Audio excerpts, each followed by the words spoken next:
ನಿರ್ಮಲಾ ಹೊಸಮನಿ ಕಿಚನ್ಗೆ ಸ್ವಾಗತ. ಇವತ್ತು ರವಾದಿಂದ ಒಂದು ವಡಿ ಮಾಡಿ ತೋರ್ಸಾಕತ್ತೀನಿ ನಿಮಗೆ. ಬೆಳಕಾಯಿತು, ಮುಂಜಾನೆ ಎಲ್ಲರ ಹೆಣ್ಮಕ್ಳಿಗೆ ಟೆನ್ಷನ್ ಆಗ್ತತಿ, ನಾಷ್ಟಕ್ಕೆ ಏನು ಮಾಡಬೇಕಪ್ಪ, ಏನು ಮಾಡಬೇಕು ಅಂತ ಆಕತಿ. ಇದೊಂದು ಥರ ಸ್ಪೆಷಲನ ಐತಿ. ನೋಡಿ, ನೀವು ಸಂಡೇ ದಿವಸ ಸ್ಯಾಟರ್ಡೆ ದಿವಸ ನಿಮಗೆ ಸುಟಿ ಇರ್ತೈತಿ, ನೀವು ಮಾಡ್ಬೋದು. ಆ ರವಾ ವಡಿಗೆ ಏನೇನು ಸಾಮಗ್ರಿಗಳು ಬೇಕನ್ನೋದು ಹೇಳ್ತೀನಿ. ಒಂದು ಬೌಲ ಬಾಂಬೆ ರವೆ, ಸಣ್ಣ ರವೆ ಹುರ್ಕೊಂದಿಲ್ಲ, ಹಂಗೆ ಹಸಿದ ಇಟ್ಕೊಂಡೇನಿ. ಆಮೇಲೆ ಅದಕ್ಕೆ ಒಂದು ಈರುಳ್ಳಿ ಹೆಂಚಿಟ್ಕೊಂಡೇನಿ. ಖಾರ ಬೇಕಂದಕ್ಕೂ 2 ಮೆಣಸಿನ್ಕಾಯಿ ಹೆಚ್ಚಿಟ್ಕೊಂಡೇನಿ, ಸಣ್ಣಗೆ ಕೊತ್ತಂಬರಿ ಇಟ್ಕೊಂಡೇನಿ, ಕರಿಬೇವು ಇಟ್ಕೊಂಡೇನಿ. ಇಲ್ಲೇ ಒಂದು ಸ್ವಲ್ಪ ಜೀರಿಗೆ ಇಟ್ಕೊಂಡೇನಿ, ಹಿಂಗೆ ಇಟ್ಕೊಂಡೇನಿ, ರುಚಿಗೆ ತಕ್ಕಷ್ಟು ಉಪ್ಪು ಇಟ್ಕೊಂಡೇನಿ. ಮಾಡೋ ವಿಧಾನ ಹೇಳ್ತೇನೆ ನೋಡಿ. ಇಲ್ಲೇ ಒಂದು ಬುಟ್ಟಿ ಇಟ್ಕೊಂಡೇನಿ ಬಾಗಿ. ಅದಕ್ಕೆ ಏನು ಮಾಡೇನಂದ್ರೆ, ರವೆ ಯಾವ ಅಳತಿ ಇರ್ತೈತಲ್ಲ, ಈ ಬುಟ್ಟಿಲೇ ಒಂದು ರವೆ ಇದ್ರೆ ನಾ ಏನು ಮಾಡೇನ, ಒಂದು ಫುಲ್ ನೀರು ಹಾಕಿ ಒಂದು ಸ್ವಲ್ಪ ಅರ್ಧ ಹಾಕಿದ್ದೀನಿ, ಭಾಳ ಹಾಕಬಾರ್ದು, ನೋಡಿ ಹಾಕ್ಬೇಕು.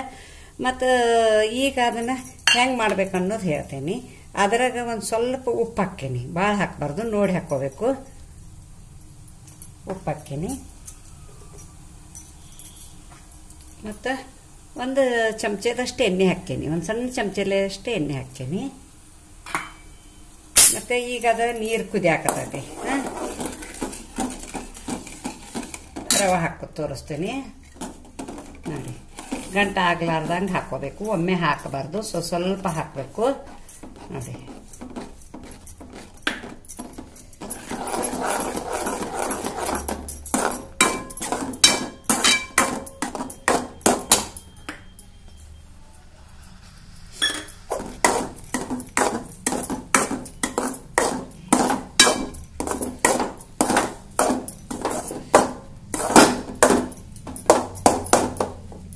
ಸ್ವಲ್ಪ ಇದು ಮುಗೊಳ್ಬೇಕು, ಬಾಯಿ ಮುಚ್ತೇನೆ ನೋಡಿ. 1.5 ಬೌಲ್ ನೀರು ಹಾಕಿದ್ದಕ್ಕೆ ಇಷ್ಟು ಕರೆಕ್ಟಾಗಿ ಗಟ್ಟಿಯಾಗೈತೆ. ಅದು ನೀರು ಕಮ್ಮಿನೂ ಹಾಕಬಾರ್ದು, ಹೆಚ್ಚು ಹಾಕಬಾರ್ದು. ಕರೆಕ್ಟ್ ಒಂದು ರವೆ ಇತ್ತಂದ್ರೆ 1.5 ಬೌಲ್ ನೀರು ಹಾಕಿದ್ರೆ ಹಿಂಗೆ ಕರೆಕ್ಟ್ ಆಕತಿ ನೋಡಿ. ಕರೆಕ್ಟ್ ಆಗೈತಿ.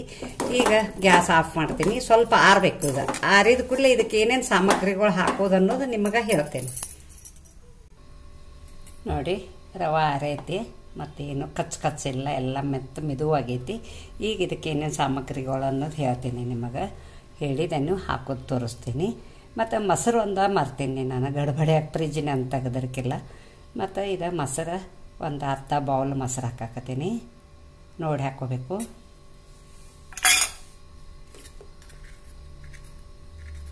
ಅರ್ಧ ಸ್ಪೂನ್ ಜೀರಿಗೆ ಹಾಕಾಕತ್ತೀನಿ, ಸ್ವಲ್ಪ ಹಿಂಗೆ ಹಾಕೀನಿ. ಇದು ಕರಿಬೇವು ಒಂದು ಸ್ವಲ್ಪ ಹಾಕತ್ತೀನಿ, ಕೊತ್ತಂಬರಿ ಒಂದು ಸ್ವಲ್ಪ ಹಾಕತ್ತೀನಿ, ಹಸಿ ಮೆಣಸಿನ್ಕಾಯಿ 2 ಹೆಂಚ್ಕೊಂಡೀನಿ, 2 ಹಾಕಾಕತ್ತೀನಿ. ಮತ್ತು ಸಣ್ಣಗೆ ಈರುಳ್ಳಿ ಹೆಂಚ್ಕೊಂಡೀನಿ, ಈರುಳ್ಳಿ ಹಾಕಾಕತ್ತೀನಿ. ಸ್ವಲ್ಪ ಇದನ್ನೆಲ್ಲ ಕಲಿಸ್ಕೋಬೇಕು ಹಿಂಗೆ ನೋಡಿ. ನೀವು ಒಂದು ಸಲ ಮಾಡಿ, ಗಡ್ಬಡಿಯಾಗ ಡೈಲಿ ಮಾಡಿ ತಿನ್ನೋದಿರತ್ತೈತೆ ಯಾವ್ದಾರ. ಮತ್ತು ಈ ಸಲ ಇದೊಂದು ಹೊಸದಾಗಿ ಅನ್ನಿಸ್ತತಿ, ಮಾಡಿ ನೋಡಿ. ನೀವು ಮಾಡಿ ನನಗೆ ಕಮೆಂಟ್ನಾಗ ಹೆಂಗಾಗೈತೆ ಅನ್ನೋದು ಹೇಳಿ. ನೀವು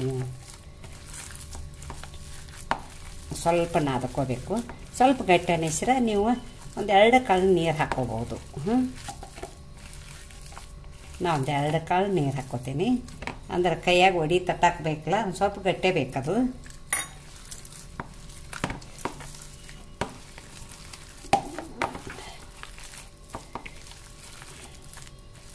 ಉಪ್ಪು ನೀರಾಗ ಹಾಕಿರ್ತತಿ. ಸ್ವಲ್ಪ ಇದನ್ನು ಬಾಯಿಗೆ ಹಚ್ಕೊಂಡು ನೋಡಿ, ಉಪ್ಪು ಕಮ್ಮಿ ಬಿದ್ದಿತ್ತಂದ್ರೆ ಉಪ್ಪು ಹಾಕ್ಬೋದು ನೀವು. ನಾವು ಸ್ವಲ್ಪ ಉಪ್ಪು ಹಾಕೇನಿ, ಕಮ್ಮಿ ಆಗೈತಿ ನೋಡಿ.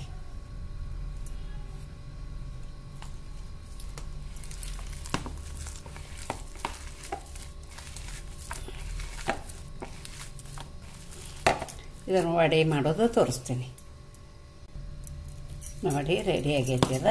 ಇದನ್ನು ಏನು ಮಾಡ್ಬೇಕಂದ್ರೆ, ಸ್ವಲ್ಪ ನಿಮಗೆ ಎಷ್ಟು ಆಕಾರ ಬೇಕಲ್ಲ, ದೊಡ್ಡ ಬೇಕಂದ್ರೆ ದೊಡ್ಡ. ನನಗೊಂದು ಸ್ವಲ್ಪ ಯಾವಾಗೂ ಸಣ್ಣ ಸೇರ್ತಾವೆ, ನಾ ಸಣ್ಣ ಮಾಡ್ತೀನಿ ನೋಡಿ. ಹಿಂಗೆ ಗೋಲ್ ಮಾಡ್ಕೋಬೇಕು ಗುಂಡಗೆ ನೋಡಿ.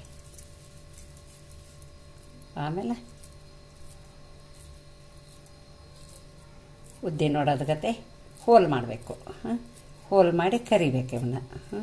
ಕರಿದ ತೋರಿಸ್ತೀನಿ ನೋಡಿ. ನೋಡಿ ಇಲ್ಲೇ ಬಾಳ್ಗಿ ಇಟ್ಕೊಂಡೇನಿ. ಅದರೊಳಗೆ ಎಣ್ಣೆ ಹಾಕಿರೇನಿ. ಎಣ್ಣೆ ಕಾದತಿ ನೋಡಿ, ಭಾಳ ಕಾಸಬಾರ್ದ ಎಣ್ಣೆ, ಮೀಡಿಯಮ್ ಉರಿ ಇಟ್ಟು ಕರಿಬೇಕು. ಈಗ ಇವನ್ನ ರೌಂಡಾಗಿ ಹಿಂಗೆ ಮಾಡ್ಕೊಂಡೇನಿ, ಅವನ್ನ ಕರಿಯಾಕತ್ತೀನಿ ನೋಡಿ.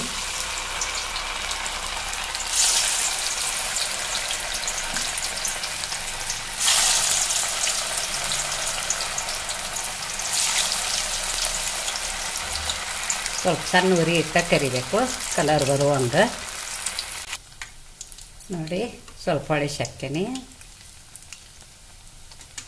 ಒಳಗೆ ಹಸಿ ಉಳಿತಾವು, ಸಮಾಧಾನಲೇ ಕರ್ಕೋಬೇಕು. ಮಾಡಿ ನೋಡಿ ನೀವು, ಭಾಳ ಕುರುಕುರು ಮಸ್ತ್ ಅಕ್ಕವ.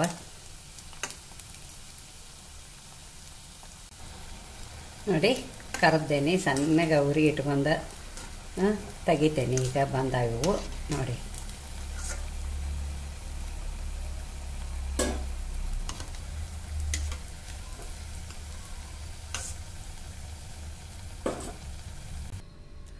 ನೋಡಿ, ಆ ವಡೆ ಜೊತೆ ಈ ಚಟ್ನಿ ಮಾಡಿದ್ದೀನಿ. ಚಟ್ನಿದೊಂದು ಸೀಕ್ರೆಟ್ ಹೇಳ್ತಾನೆ ನಿಮಗೆ. ಯಾಕಂದ್ರೆ ಈಗ ಥಂಡಿ ದಿನ ಐತಿ, ಚಟ್ನಿಗೆ ಏನಾಗ್ತತಿ ಮ್ಯಾಲದು ಇದು ಬಿಡ್ತೈತಿ, ಎಣ್ಣೆಗತೆ ಬಿಡ್ತೈತಿ, ಚಲೋ ಆಗಂಗಿಲ್ಲ. ಅದು ಮತ್ತು ತಿನ್ನಕ್ಕೆ ರುಚಿನೂ ಅನ್ಸಂಗಿಲ್ಲ. ಅದು ಒಂದು ಸ್ವಲ್ಪ ಉಗುರು ಬೆಚ್ಚಗೆ ನೀರು ಹಾಕಿ ಚಟ್ನಿ ಮಾಡಿ ನೋಡಿ. ಚಟ್ನಿ ಎಲ್ಲರಿಗೂ ಮಾಮೂಲು ಬರ್ತೈತಿ, ಅದಕ್ಕೆ ನಾ ಚಟ್ನಿ ಮಾಡೋದು ತೋರಿಸಿ ಅಲ್ಲ. ಈ ಚಟ್ನಿಗೆ ಒಂದು ಸ್ವಲ್ಪ ನಾ ಏನು ಮಾಡ್ತಾನಂದ್ರೆ ಸ್ವಲ್ಪ ಈರುಳ್ಳಿ ಹಾಕ್ಕೇನಿ. ಈರುಳ್ಳಿ ಹಾಕೊಂಡು ತಿನ್ಬೇಕು, ಅದ್ರದ್ದು ಮಜ್ಜಾನ ಬೇರೆ. ನೋಡಿ ಮಾಡಾಕತ್ತೇನಿ ನೋಡಿ. ಮಸ್ತ್ ಹತ್ತತಿ. ಇದ್ರ ಜೋಡಿ ವಡೆ ಹಚ್ಕೊಂಡು ತಿನ್ನಿರಿ, ಕುರುಮ್ ಕುರುಮ್ ಕುರುಮ್ ಕುರುಮ್ ಭಾರಿ ಮಸ್ತ್ ಹತ್ತಾವ. ಈಗ ಇದನ್ನು ಸೈಡ್ಸಿಡ್ತೀನಿ, ವಡಿದ ತೋರಿಸ್ತೀನಿ ನೋಡಿ. ವಡೆ ಇಟ್ಟನಿದ್ರಾಗ ನಿಮಗೆ ನೋಡಕ್ಕೆ ಏನು ಅನ್ನಿಸ್ತೈತಿ, ಉದ್ದಿನ ವಡೆ ಗತೆನ ಅನ್ನಿಸ್ತೈತಿ. ಆದ್ರೆ ಉದ್ದಿನ ವಡೆ ಅಲ್ಲ, ರವಾದ ವಡೆ. ರವಾದ ವಡೆ ನೋಡಿ ಎಷ್ಟು ಮಿದುವಾಗ್ಯಾವ. ವಡೆ ತೋರಿಸ್ತೇನೆ ಒಂದು ನೋಡಿ, ಅವಾಜು ಕೇಳಿ ಎಷ್ಟು ಫಳ್ಳಾಗ್ಯಾವ, ಎಷ್ಟು ಭಾರಿ ಮಸ್ತ್ ಆಗ್ಯಾವ. ಭಾಳ ಖುಷಿಯಾಗೇನಿ ಇವತ್ತು. ಯಾಕಂದ್ರೆ ವಡೆ ಎಷ್ಟು ಮಸ್ತ್ ಆಗ್ಯಾವಲ್ಲ ಅಂತೇಳಿ ಅದಕ್ಕೆ ಖುಷಿಯಾಗೇನಿ. ನೀವು ಸಾಯಂಕಾಲ ಚಾದ ಜೊತೆ ಮಾಡಿ ತಿನ್ನಿ ನೋಡಿ. ನಾನು ತಿಂದು ತೋರಿಸ್ತೇನೆ ನಿಮಗೊಂದು ಸ್ವಲ್ಪ. ನೋಡಿದ ತಿಂತೀನಿ ನೋಡಿ, ಅವಾಜ್ ಕೇಳಿ ಭಾರಿ ಮಸ್ತ್ ಆಗ್ಯಾವ ಈ ರವೆ ವಡಿಗೆ. ಮತ್ತು ನನಗೊಂದು ಲೈಕ್ ಕೊಡಿ, ಶೇರ್ ಮಾಡಿ, ಕಮೆಂಟ್ ಕೊಡಿ, ಸಬ್ಸ್ಕ್ರೈಬರ್ ಮಾಡಿ, ಪಕ್ಕದಲ್ಲಿ ಬೆಲ್ ಐಕಾನ್ ಮಾಡಿ. Thank you.